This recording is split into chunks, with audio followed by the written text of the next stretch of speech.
The Path to Authenticity is brought to you by GIA Miami. Founded by world-class mental health experts, GIA provides advanced care for difficult-to-treat conditions, including anxiety, medication-resistant depression, and obsessive-compulsive disorder.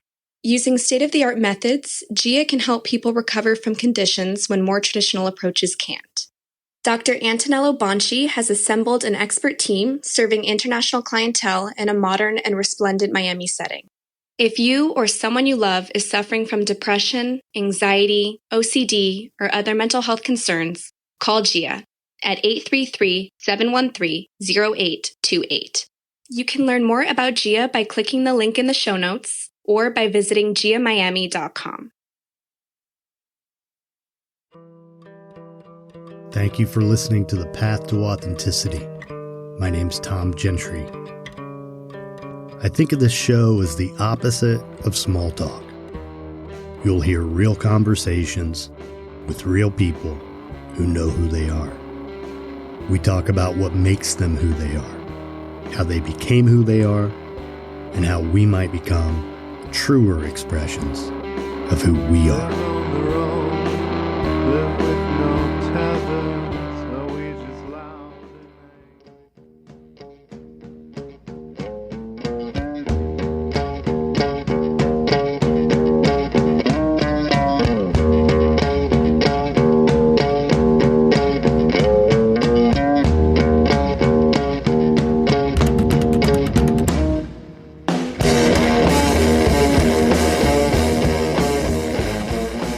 If this is your first time here, thanks for checking it out. If not, thanks for coming back. I'm Tom Gentry, and this is The Path to Authenticity. Episode 177 for May 31st, 2022. And this episode, just wanted to comment a little bit on the shooting last week in Texas and why this keeps happening. My thoughts on why this keeps happening. Why nothing changes. How we got here in the first place. And as I think about it, when I ask myself, why does this keep happening? Why aren't we doing something to change the circumstances so that at the very least this doesn't happen as often as it does? The only real answer that I can come up with, the only conclusion that I can draw, is that this happens because we don't value human life the way that we should. And then I start to ask myself, why not? Why not?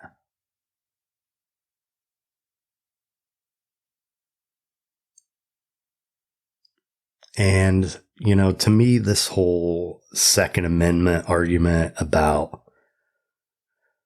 the right to bear arms, I saw a meme a couple days ago that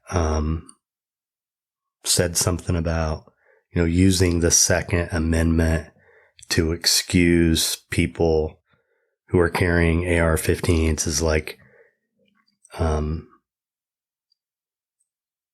saying that because you have a right to have matches, you can carry a flamethrower. It was made at a time when there were single shot pistols that were hard to shoot. Lots of preparation had to take place between shots. These are guns that are made to kill people en masse. Period. They're weapons of war. They're weapons for the battlefield. And we're giving kids access to them. And there's the argument about mental health. Well, we don't need to change gun laws. We need to do something about mental health in this country. Well, yeah, and maybe if we really were concerned about mental health, we'd be concerned about the trauma that is inflicted on all the kids and all the people who aren't getting killed in mass shootings. People are being traumatized en masse. And if it's about valuing human life, and why don't we value human life any more than we do? I mean, I look at this, and I've thought about it a lot in the last week, in the last couple of years, but especially in the last week. If we don't value human life, why not? And to me, it kind of goes back to why I do this podcast, why I have my life mission. Our lives could be so much better.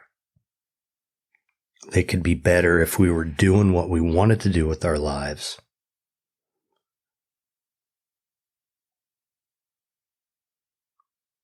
They could be better if we knew how to have a relationship with our emotions. They could be better if we prioritized our relationship with ourselves and recognized that happiness comes from within and not from marrying someone, not from buying something, not from getting some job or getting some promotion or anything else outside of ourselves.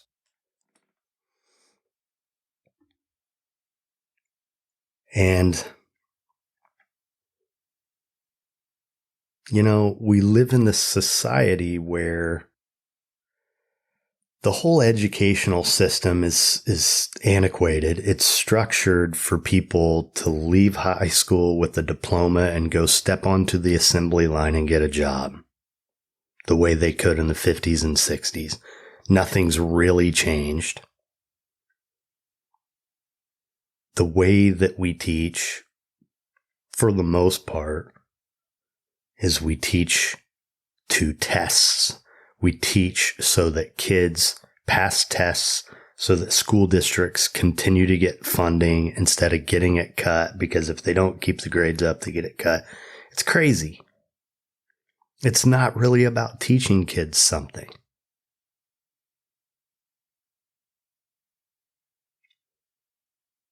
And, there's an old Kurt Vonnegut short story called Harrison Bergeron. They made a movie of it where Sean Astin played the main character. And, it's this story where, everybody wears this little headset with little pointy things that go into their temples, and they can be adjusted and to either make you smarter or dumber. And the goal is to have you be average. And anyone who is above average or below average, who deviates from the norm, is unacceptable. And Harrison Bergeron is a smart kid, and every time they adjust his helmet or whatever, he adjusts it back because he wants to be smart. He wants to learn. And really, our educational system isn't that different from that.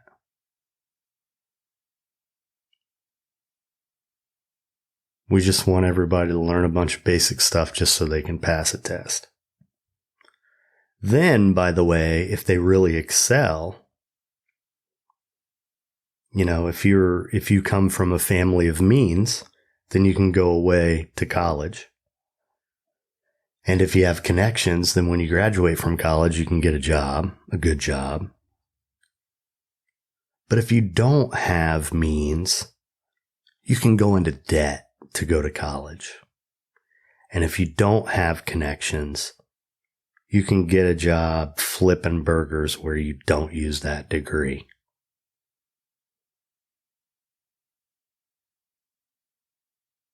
And, everything the course of a person's life in this country, their ambitions in this country are all around making money. How do I make enough money to survive? We're not asking ourselves, how can we be happy?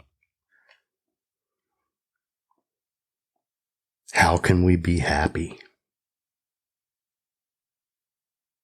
So we go into the workforce because that's what everybody does.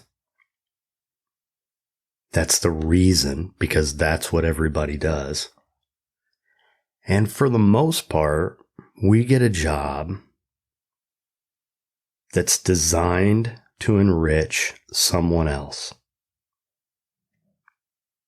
Our whole 40-hour work week, the labor laws in this country, all of it is set up to enrich someone else other than me.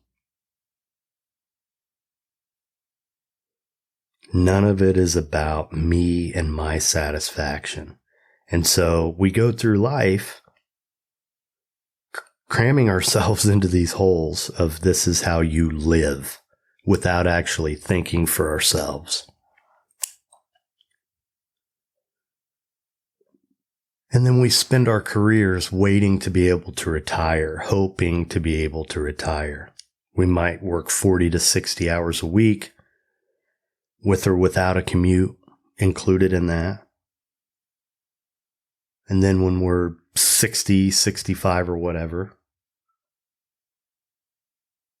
we might have a retirement plan, Social Security, whatever, and we go home and wait to die.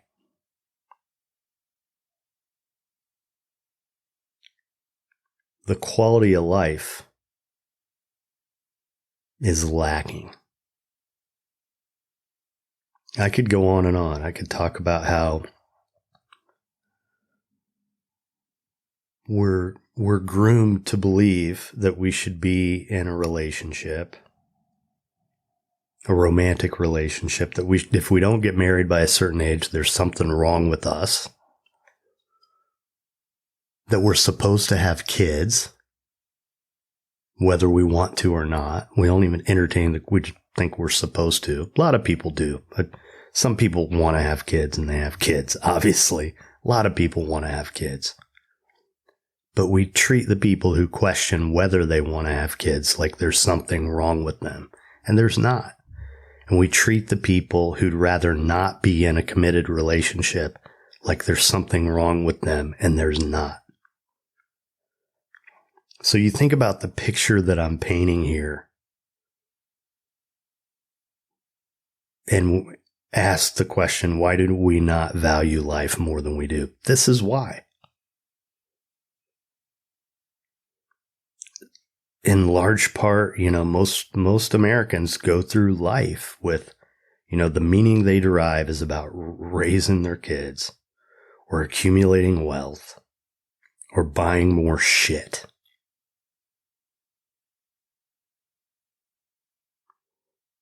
Buying more stuff, it's and I've mentioned many times in this podcast,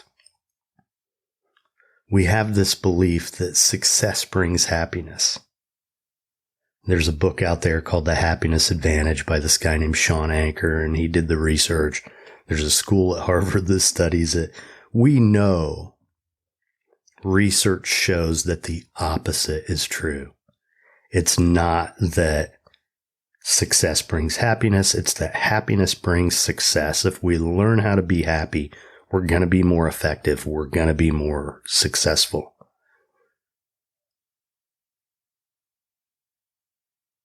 Happiness, we all have it within. And we're all so distracted by things we buy and things we, love or, have sex with or watch, scrolling on our phones. All these distractions are keeping us from actually being in the moment now and enjoying it for what it is. And we're so used to doing that when we have silence, when we have peace, it feels uncomfortable. So what are we protecting? What are we valuing if we are valuing human life? I mean, the way society is structured, we're trained to not really think for ourselves, do for ourselves, and to live according to a set of social norms that don't serve us. And for me, I started to do that in early adulthood and was so it was all so uncomfortable for me that I nearly drank myself to death. I knew I needed meaning and purpose in my life.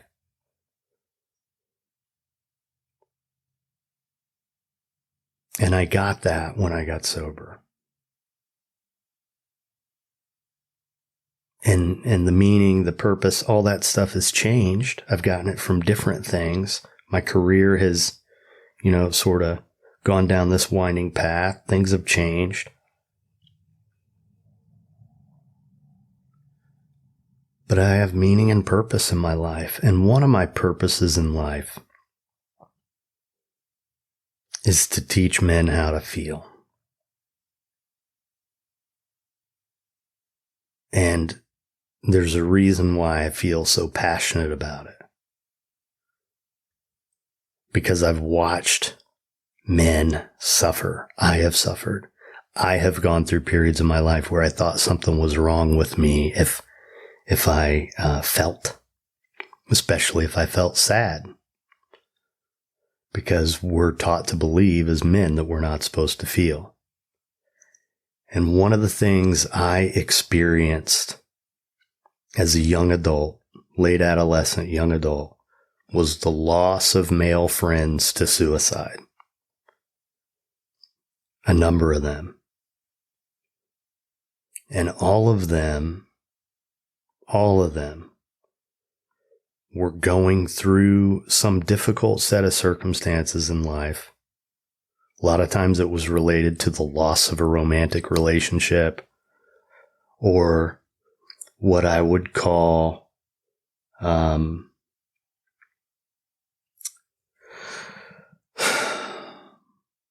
pain of untapped potential.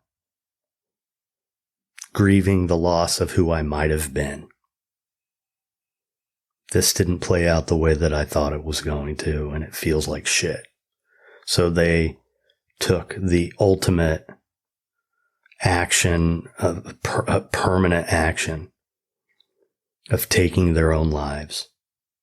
When, if they had been taught how to talk about their feelings, to talk about their sadness, to talk about their fear, if they knew how to do that, and they had someone safe to go to talk about it, that would have never happened. Those guys would still be alive. And if there's something that I can do to prevent that from happening, I want to do that. If it's one person, I want to do that. So that phenomenon of young men taking their own lives, to me, really isn't all that different than a young man going to buy an AK-47 or AR-15 or whatever the fuck it is and shooting people up. It's dramatic. And it comes from a desperate place. You think about the picture I've just painted about how our whole society is structured for us to live lives that are relatively meaningless, at least to us. All these guys who have done these mass shootings are all young adult males. I read something the other day, I think the average age is like 17, the mass shootings in the schools.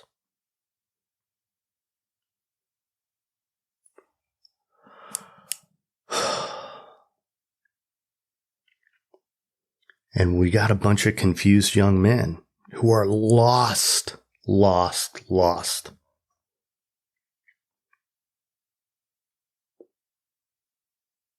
They don't see a life for themselves that feels good. Or at least that's what I tell myself about it. I think that's true. And I'm not, I'm not here to, as an apologist for them by any means. It's fucking terrible.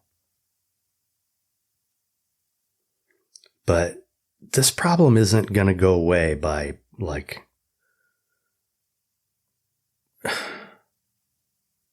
just taking guns away from certain individuals. That'll help. But how does a young man get to the place in life where going to get an assault rifle and taking it to an elementary school seems like the thing to do? I mean, this is a guy who grew up watching mass shootings. Born after Columbine. That's been his reality. I have a 16-year-old son. That's his reality. When it came time for him to think about what middle school he wanted to go to, what high school he wanted to go to, because where he lives, they're magnet schools. Those decisions were partially based on where will I be the most safe? Where am I least likely to get shot? That's what kids are thinking about when they make decisions as to where to go to school. Where am I least likely to get shot and killed? It's shameful. It's shameful.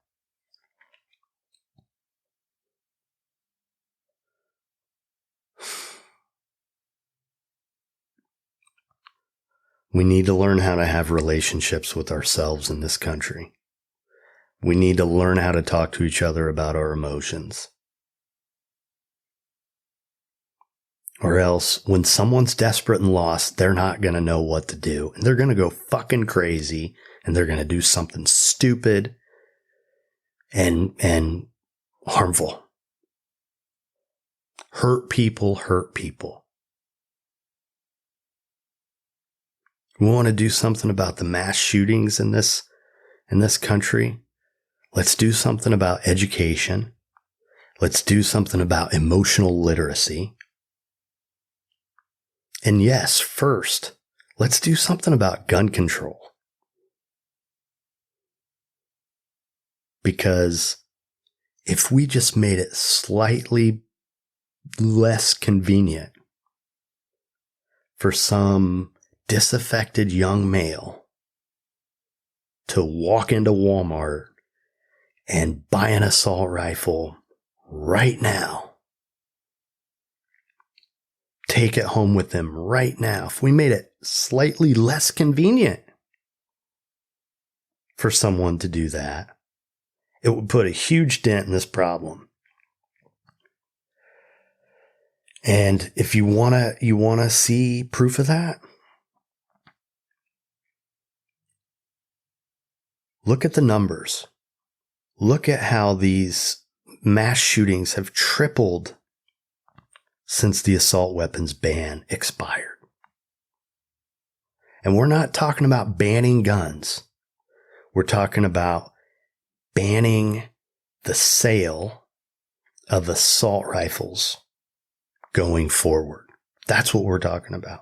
We're talking about keeping ordinary citizens from going out and buying a fucking machine gun that will kill people in mass. Boom, boom, boom, boom, boom, boom, boom.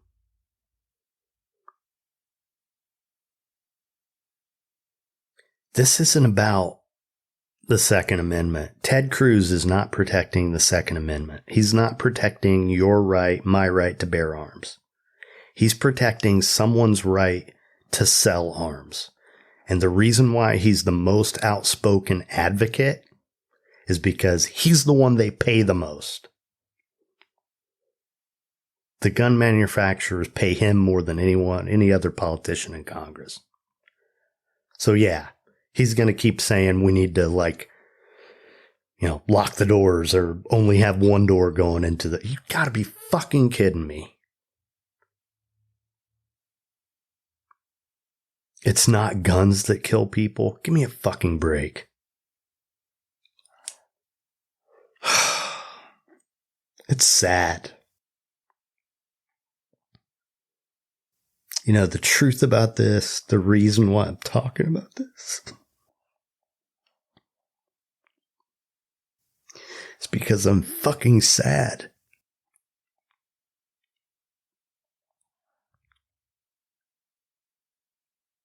I'm sick of it.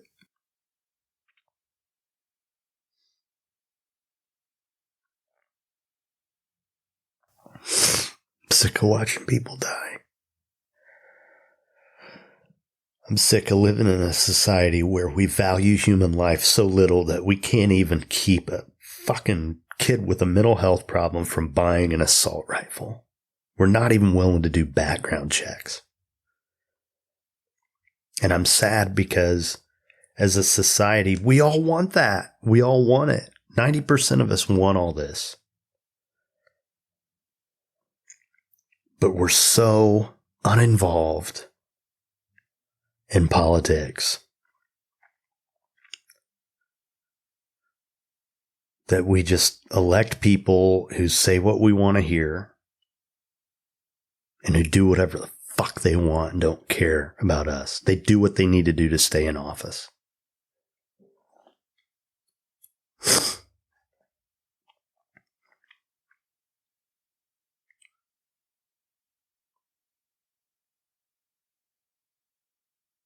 Kids deserve to go to school without being afraid.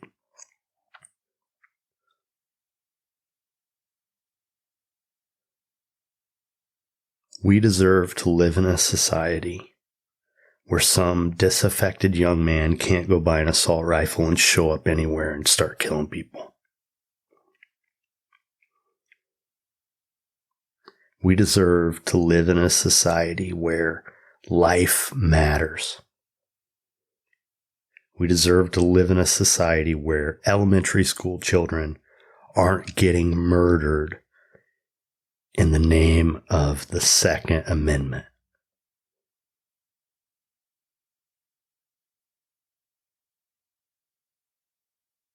What good is freedom if we're all getting fucking shot?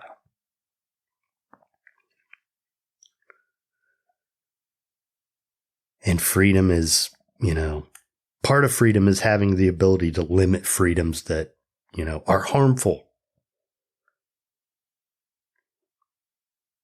This is the only country on earth where any of this happens. We've had more mass shootings in this country than we've had days in the year.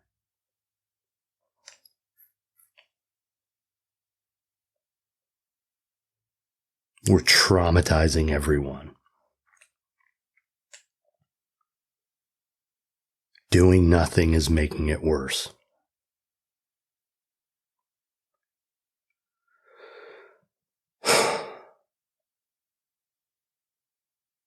If you believe in gun control, don't be afraid to say it, please. If you can vote, please vote. Not only in the presidential election every 4 years.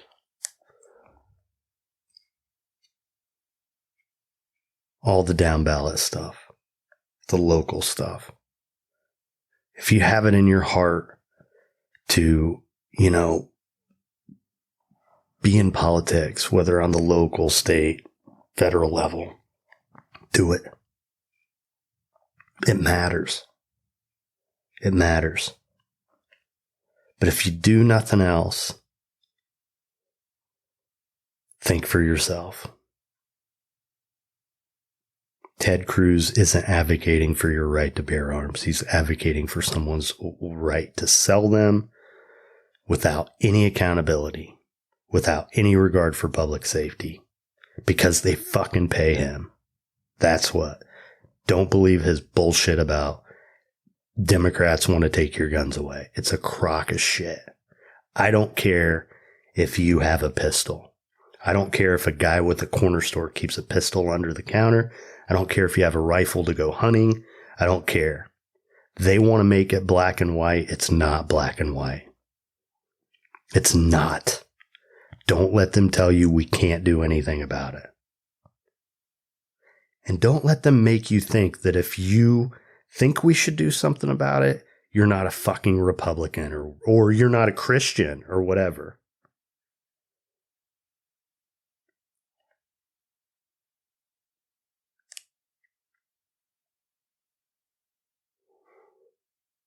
We can do better than this. We should do better than this. When I see this stuff happen, and if you've listened to this over the last couple weeks, you heard me tell the story about the man who showed up at my son's school who was shot and killed. The rest of the story that I've learned since is that that man was in the midst of a mental health crisis, and he was an alumnus of the very program my son is in.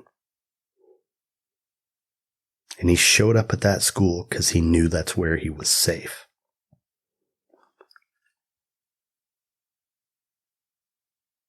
And those cops were so afraid that he'd hurt kids because it's happened so much. Their trauma response was to shoot and kill this fucking guy. He needed help. He needed help. And he went to the place where he was loved as an adolescent for help. So not only are those kids at that high school traumatized, they're fucking pissed. Because they knew that guy was hurting and he came there, the place they love. And he got fucking killed for it.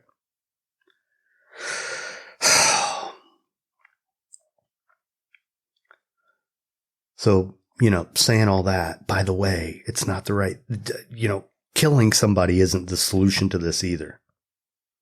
More guns isn't the answer to the gun problem. More violence isn't the answer to the violence problem.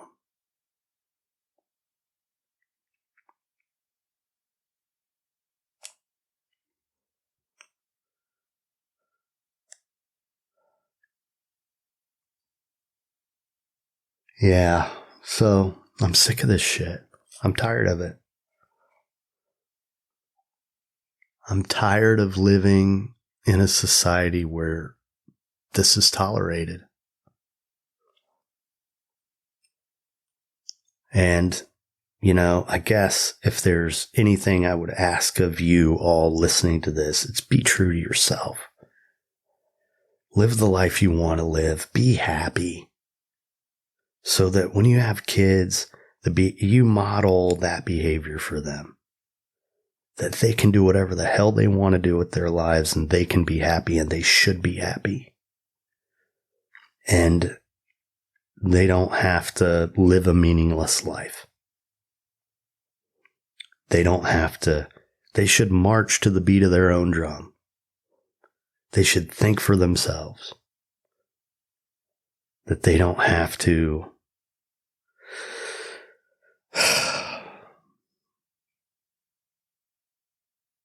They don't have to be an ant marching.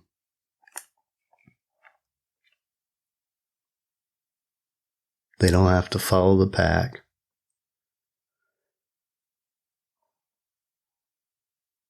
They don't have to finish high school and go to college and get in tens of thousands of dollars, if not hundreds of thousands of dollars in debt, and then go get some job where they spend a third of their life doing something that makes them fucking miserable, but they keep doing it because they're married and they have kids, and all they're doing is surviving. That's not good enough. We deserve better than that. So, I'm going to shut up now and go be with my family and try to forget about this shit for a little while. I know this has been a pretty heavy episode, and thanks for listening. Thanks for being a part of this community and giving me this outlet and listening to what I have to say.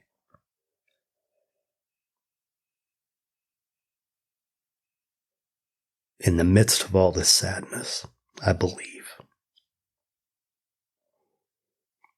we're better than this. It's gonna be better than this.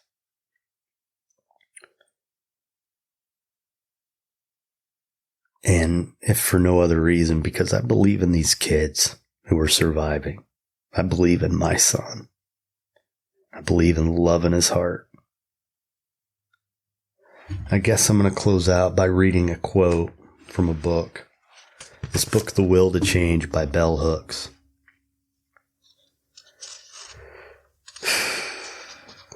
It's about men. Men's will to change, to be better emotionally.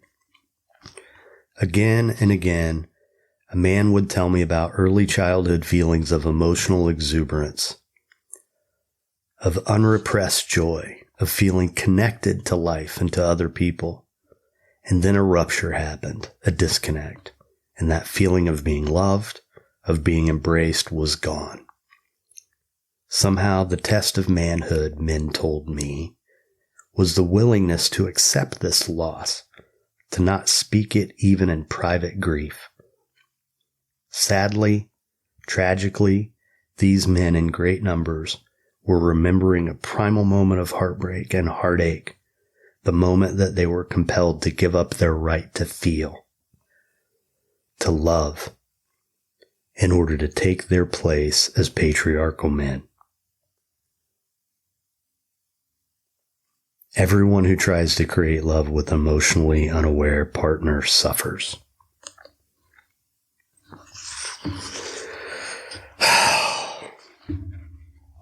Love you guys.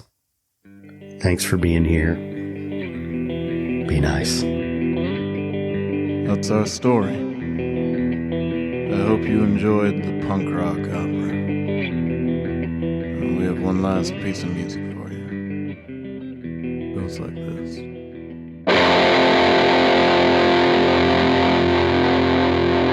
Okay, go.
You cannot make us. We are the Jedi Man.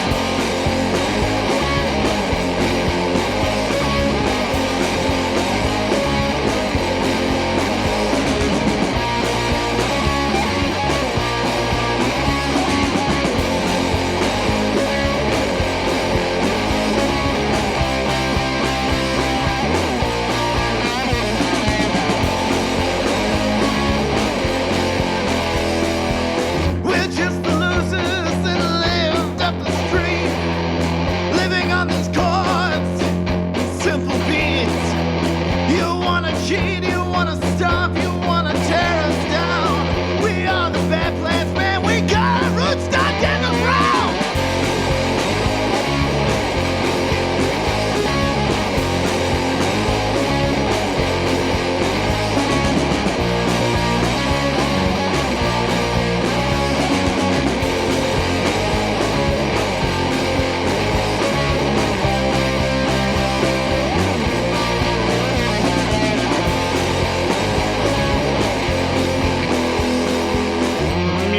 generation of self-made bands.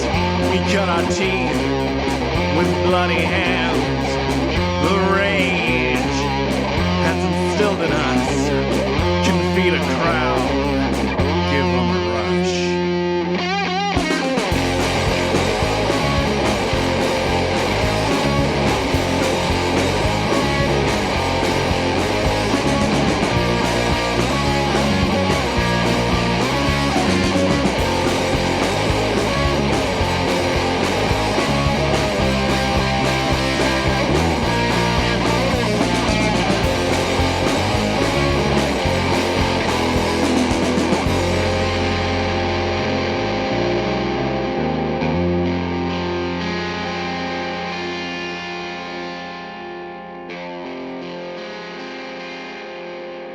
Thank you.